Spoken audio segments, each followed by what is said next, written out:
నేను వెళ్ళాలి. ఎక్కడికమ్మా? అఖిల్ బాబు వాళ్ళ ఇంటికి.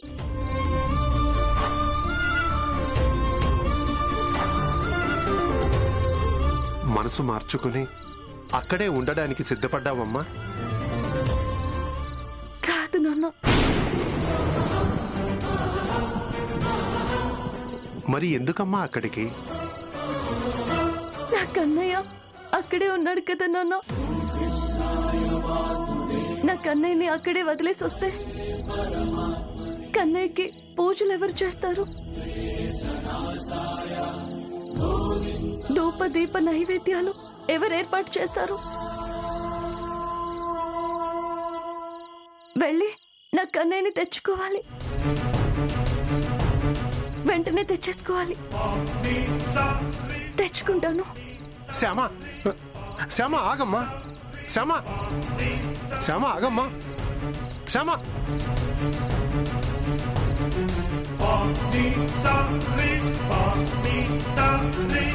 శ్యామ ఆగు తల్లి.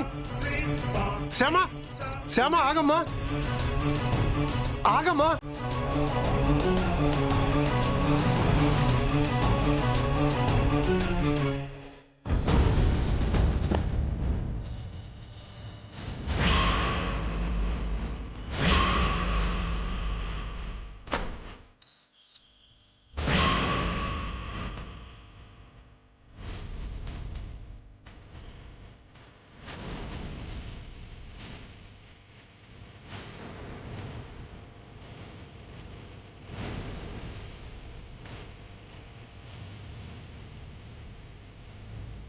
నువ్వు ఇంటికే వస్తున్నావు కదా? మన ఇంటికే వస్తున్నావు కదా? నాకు తెలుసు నువ్వు వస్తావని. మీ ఊరు వెళ్ళినా కూడా మళ్ళీ తిరిగి వస్తావు అనుకున్నాను. కానీ దారి మధ్యలోంచి తిరిగి వస్తున్నావు. Good, very good. నేను కన్నయ్యని తీసుకువెళ్ళడం కోసం వస్తున్నానని తెలియక వాళ్ళ ఇంట్లో ఉండడానికి వస్తున్నాను అనుకుంటున్నట్టున్నారు అఖిల్ బాబు. ఏంటి అలా చూస్తున్నావు? నువ్వు వెనక్కొస్తున్న విషయం నాకెలా తెలుసు అన్నా? నువ్వు నిత్యం పూజించే కన్నయ్యను వదిలేసి నువ్వు ఉండలేవని నాకు తెలుసు.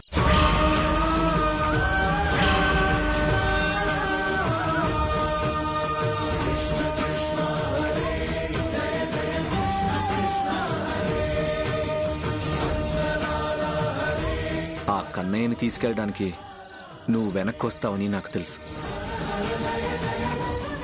అందుకే నువ్వు అక్కడి దాకా వచ్చే శ్రమ లేకుండా నీ కన్నయ్యని నీ కోసం నేనే తీసుకొచ్చాను.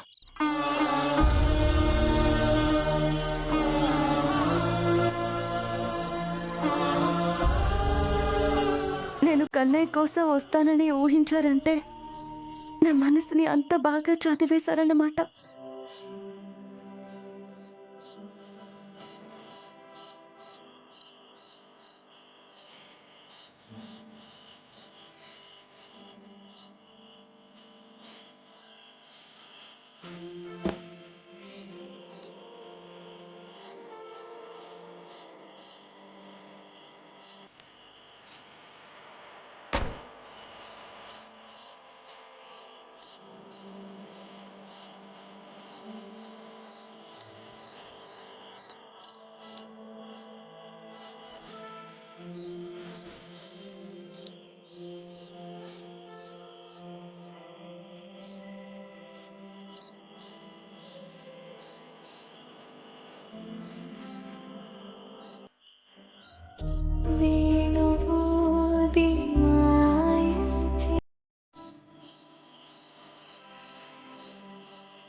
ఇదిగో తీసుకెళ్ళు.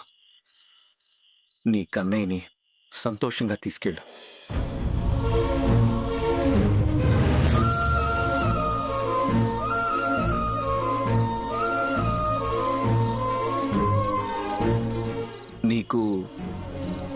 కన్నయ్య మాత్రమే కావాలా?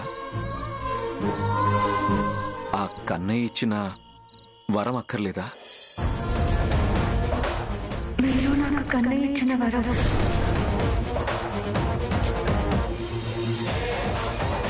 నువ్వెప్పుడు అంటుంటావు కదా, అఖిల్ బాబు మీరు నాకు కన్నయ్య ఇచ్చిన వరం అని. ఆ వరం నీకు అక్కర్లేదా? అందుకే కన్నయ్య ఇచ్చిన వరాన్ని వదిలేసి ఈ కన్నయ్యను మాత్రమే తీసుకెళ్తున్నావా? భార్యాభర్తల బంధంలోనే బాధ్యత ఉంది అని ఆ రోజు తాతగారి ముందు చెప్పావు కదా, మరిప్పుడు ఆ బాధ్యత ఏమైంది? శ్యామ, ఒక విషయం తెలుసా? దేవుడు ఆడవాళ్ళకి చాలా వరాలు ఇస్తాడు. వాటిల్లో ఒక వరం భర్త. కానీ మగవాళ్ళకి ఒకే ఒక్క వరం ఇస్తాడు. ఆ ఒక్కగానొక్క వరమే భార్య.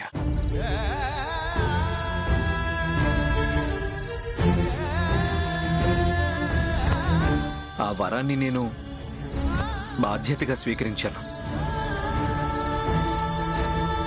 బాధ్యతాయుతమైన భార్యగా నువ్వు కూడా స్వీకరిస్తే బాగుంటుంది. ఒకసారి ఆలోచించు.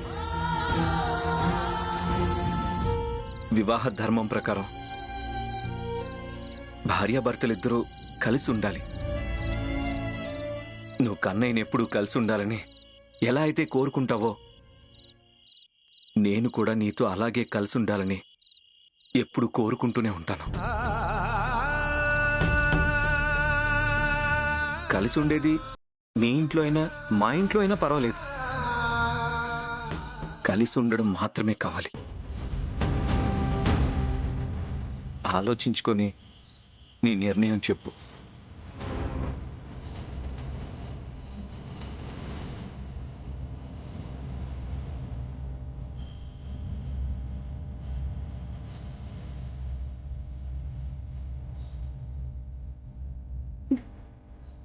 నాన్న, నేను మా ఇంటికి వెళ్ళాలనుకుంటున్నాను. మీరు కూడా మీ ఇంటికి వెళ్ళండి నాన్న.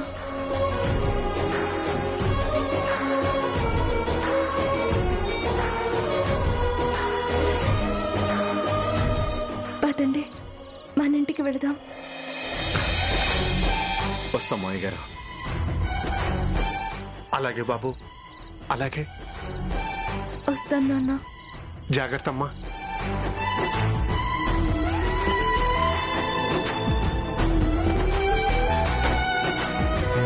రామ్మా, కూర్చోమ్మా.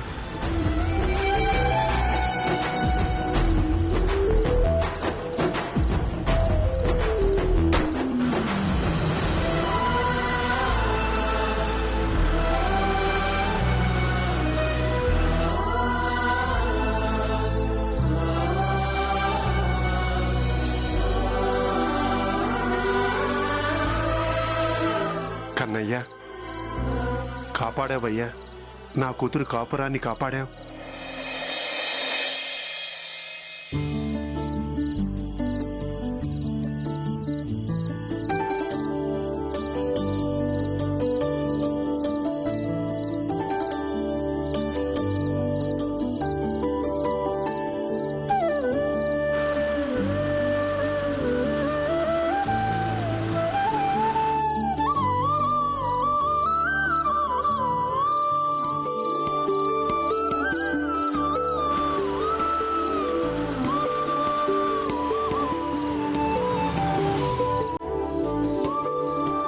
ఏంటి శ్యామ, కళ్ళు తిరుగుతున్నాయా? కొంచెం నీరసంగా ఉందండి. నీరసమా? నువ్వు పొద్దున్నుంచి ఏమీ తినలేదా? లేదండి, ఏమీ తినలేదు. నా నిజాయితీ నిరూపించుకునే వరకు పచ్చి మంచినీళ్ళు కూడా ముట్టనని గుడిలో ప్రమాణం చేసుకున్నాను. దేవుడికి ఇచ్చిన మాట నిలబెట్టుకోవాలి కదండి. అందుకని ఏమీ తినలేదు. ఏంటి శ్యామ ఇది? భక్తికి కూడా ఒక హద్దు ఉంటుంది. శ్యామ, ముందా కన్నయ్య నువ్వు.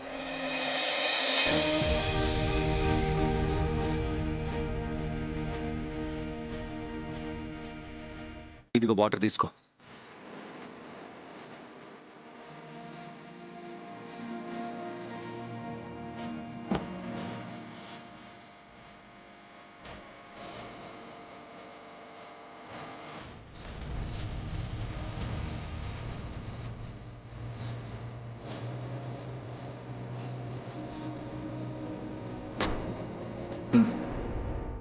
అర్జెంటుగా నువ్వేమైనా తినాలి. దగ్గరలోనే రెస్టారెంట్ ఉంది, వెళ్దాం పద.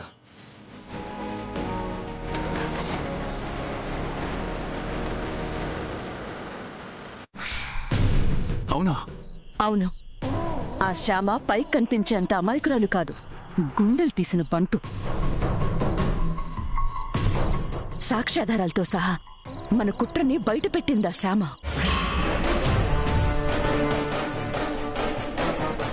మన కుట్రని బయటపెట్టినా భగవంతుడి దయవల్ల ఆ కుట్రలో నా భాగస్వామ్యం ఉందన్న విషయం మాత్రం బయటపెట్టలేదు.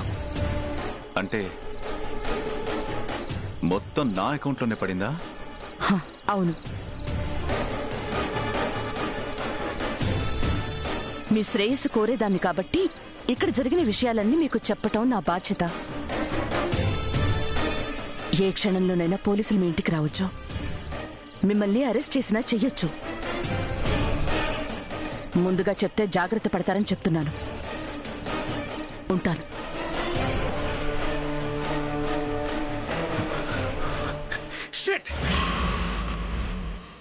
ఎంత మోసం! కాళ్ళ వెళ్ళ పడి బ్రతిమిలాడమని వాళ్ళ నాన్నని నా దగ్గరికి పంపించి అదంతా వీడియో తీసి దాన్ని సాక్ష్యంగా చూపించిందా శ్యామ. ఆ సాక్ష్యంతో నన్ను పోలీసులకు పట్టించాలని చూస్తుంది. శ్యామ వానపామనుకున్నాను, కానీ త్రాచుపాముల పడగ విప్పింది. కోట్లకి పడగలెత్తిన నేను ఆ పోలీస్ కేసు నుంచి బయటపడడం పెద్ద కష్టమేం కాదు. ఇక మీదట కష్టాలు నీకు మొదలవుతాయి శ్యామా, నీకే మొదలవుతాయి. ఇంతకాలం నా టార్గెట్ ఆనంద గజపతి వర్మ కుటుంబం మీద, ఇప్పుడు ఆ కుటుంబంలో ఉన్న నీ మీద. ఎస్, ఇక నుంచి నా టార్గెట్ నువ్వే నువ్వే నువ్వే.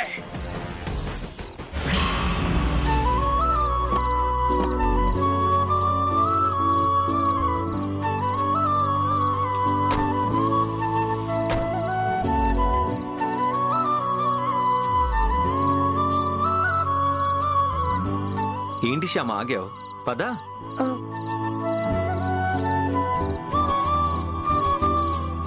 హోటల్కి వద్దండి. ఏ?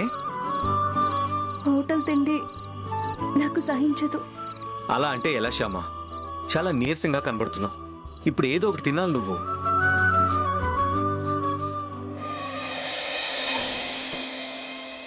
అదిగో అక్కడ మొక్కజొన్న పొత్తులున్నాయి కదా, అవి తింటానండి.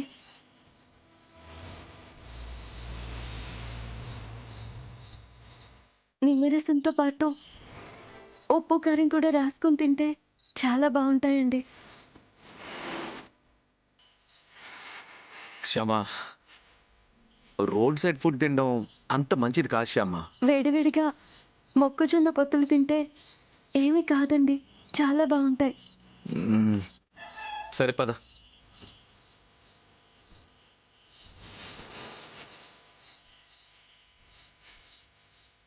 బాబు సార్, 2 కండలు దాల్చువా.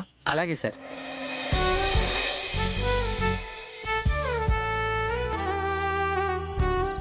ఇదిగోండి. ఆగాగు, ఏవి కాల్చాలో నేను చెప్తాను. అలాగేనమ్మా.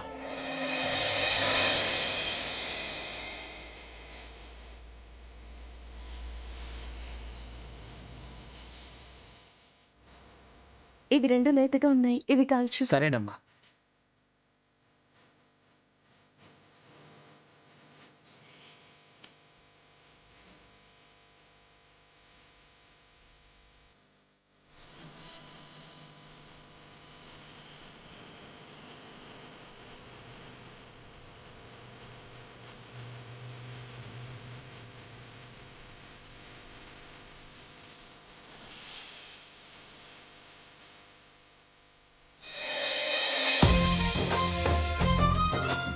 ఏంటి అలా చూస్తున్నారు? ఇది ఇది ఎలా తినాలి? ఓహో అదా, అది ఎలా తినాలంటే ఇలా. ఇలా తినాలా? ఓకే.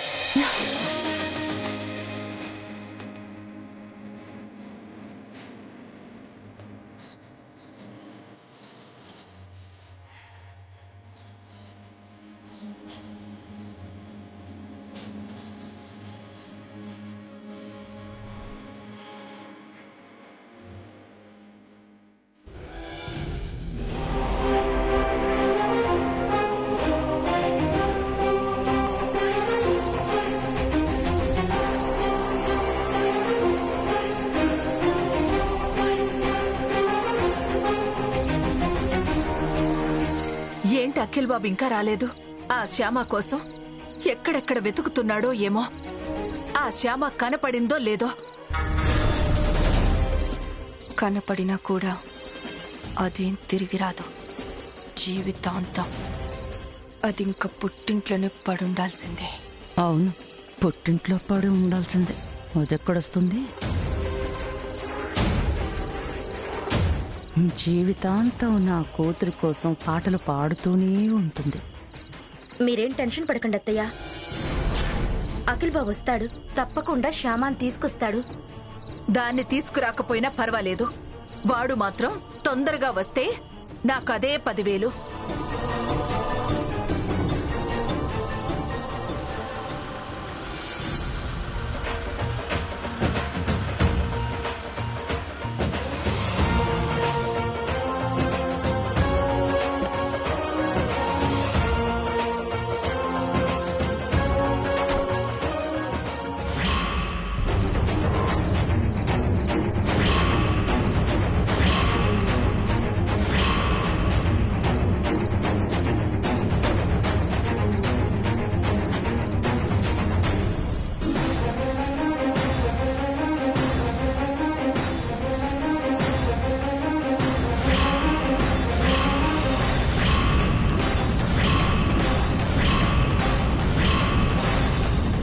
అదిగో కొడుకు కోళ్ళు వచ్చారు, చూసావా?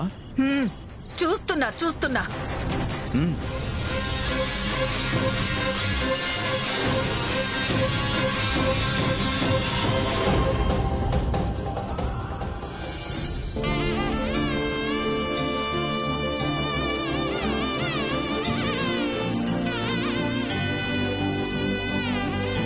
కన్నయ్య, మనం మన ఇంటికి వచ్చేసాం. ఇప్పుడు నీకు సంతోషమా? ఇదేంటి మళ్ళీ వచ్చింది? ఓసి దీని బండవాడా, చచ్చినా మళ్ళీ ఇంటికి తిరిగి రాదు అనుకుంటే ఇలా దిగబడిందేంటి?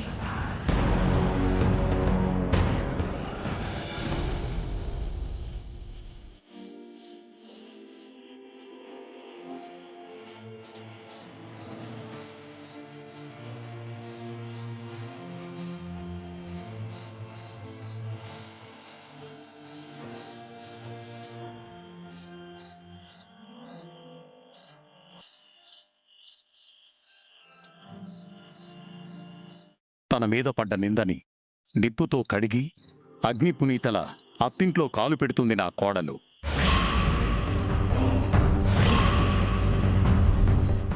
హారతిచ్చి లోపలికి ఆహ్వానించండి. ఏంటలా చూస్తున్నావు? హారతిచ్చి లోపలికి ఆహ్వానించమని చెప్పాను, వినపడలేదా? వినపడింది. ఐశ్వర్య, ఆ హారతి ఏర్పాట్లు చూడు.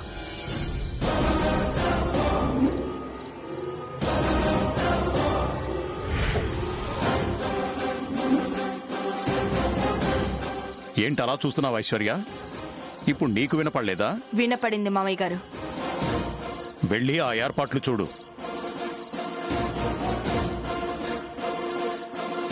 అలాగే.